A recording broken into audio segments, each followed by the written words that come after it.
ब्रह्ममुरारिसुरार्चितलिङ्गम् निर्मलभाषितशोभितलिङ्गम्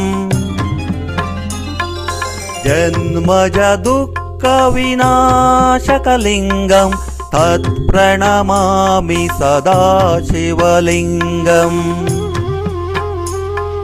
देवमुनिप्रवरार्चितलिङ्गम् कामदहनकरुणाकरलिङ्गम्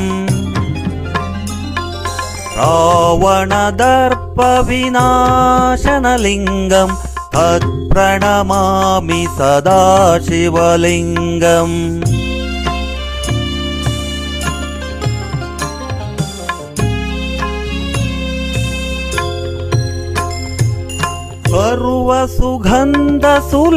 सर्वसुगन्धसुलेपितलिङ्गम् बुद्धिविवर्धनकारणलिङ्गम् सिद्धसुरासुरवन्दितलिङ्गम् तत्प्रणमामि सदा शिवलिङ्गम् कनकमहामणिभूषितलिङ्गम् फणिपतिवेष्टितशोभितलिङ्गम् दक्षसुयज्ञनिनाशनलिङ्गम् तत्प्रणमामि सदा शिवलिङ्गम् कुङ्कुमचन्दनलेपितलिङ्गम् पङ्कजहारसुशोभितलिङ्गम्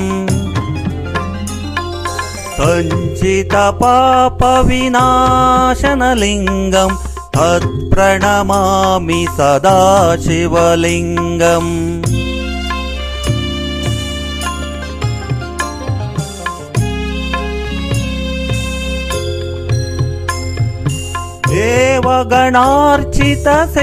देवगणार्चितसेवितलिङ्गम् भवैर्भक्तिभिरेव च लिङ्गम् दिनकरकोटिप्रभाकरलिङ्गम् तत्प्रणमामि सदा शिवलिङ्गम्